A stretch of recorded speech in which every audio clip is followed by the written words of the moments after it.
So I've never been popular with guys, and me being a teenager at the time thought meeting up with my older brother's childhood friend made me super cool and interesting.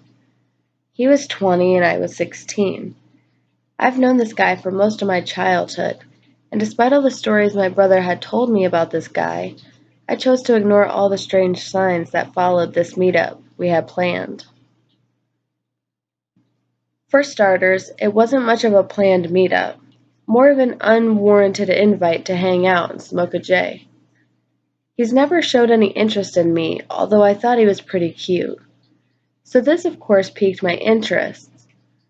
We had met up one time before, but I had no idea he was interested because I was kind of a noob to the whole guys showing me attention thing. It was already quite late, I'd say around 12 a.m., so this sketched me out a little bit, but I really just wanted to think it was cool. We agreed to meet up in the parking lot of the school I lived close to. This school is also very close to a river which is surrounded by brush, and there are a few winding paths that go through it, mostly used by dog walkers. When he told me he had arrived, I assumed he would be where we agreed to meet, so I began walking towards the parking lot. I soon realized he was nowhere to be found, and I assumed he hadn't arrived yet. I walked up the road a bit further and saw a pair of headlights a good ways up. I warily walked towards it, assuming it would be him, despite my large fear of it being possibly anyone else or some rando jumping out of the bushes to jump me. This is the part where I should have turned around and went home. I'm already a very anxious person, so I was on high alert as soon as I got his message. Sure enough, it was him up the road, but I got really scared when the headlights disappeared halfway through the walk, and I contemplated turning back. He had been slowly walking towards me as I was walking towards him. I saw him emerge from the darkness, and we awkwardly exchanged small talk. He asked if there were any good places to sit by the river. I'm not incredibly familiar with the paths, but we chose one and began walking along it. We soon found a bench to sit on, but he claimed he didn't like the light coming from a nearby lamppost. This was the first strange thing. Despite my minimal knowledge on these paths, I knew more than this guy. I would tell him, "I know a good place we could sit, follow me," and he would blatantly ignore me and take me deeper down the paths. I was getting increasingly more uncomfortable until finally he found a little opening right by the river that was pretty much secluded from any passers-by. At this point, I realized he wanted to be right by the river for that stereotypical romantic effect. We sat on the ground, smoked his J, and talked awkwardly for what felt like hours. He kept slowly getting closer to me, and it progressed to us laying on the hard ground, and he brought up the subject of sex.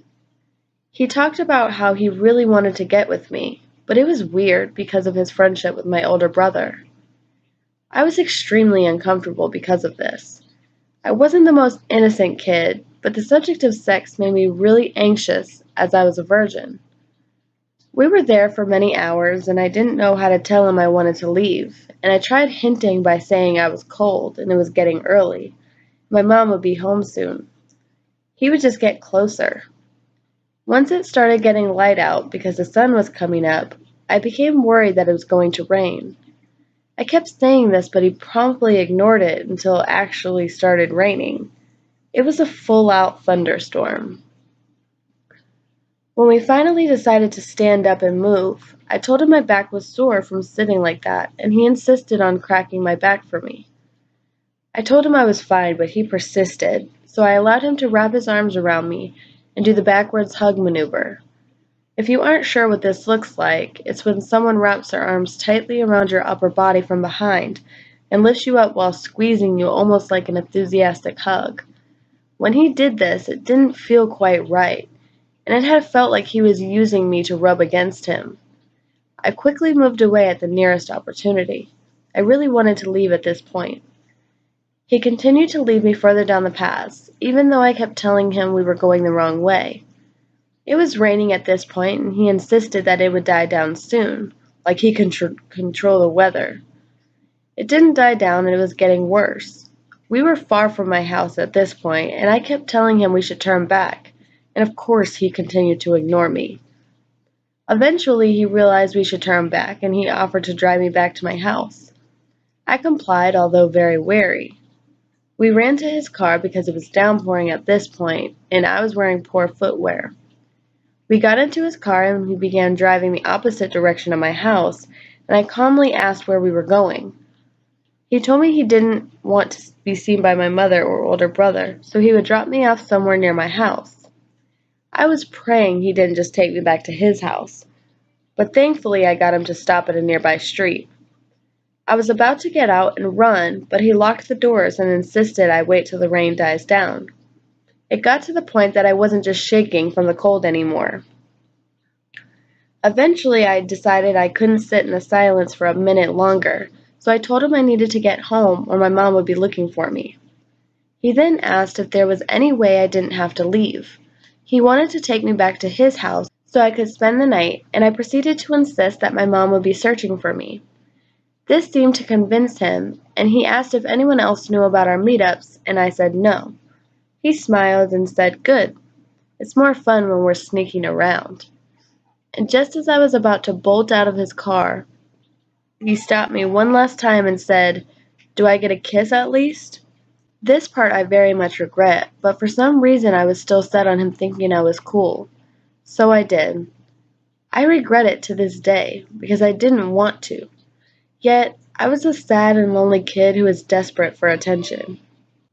I walked home barefoot and I became increasingly angry the more I thought about the whole thing. But the anger soon turned to fear and sadness. I feared him coming over to hang out with my brother and that I might have to see him again. I was sad that I let myself be put in that situation.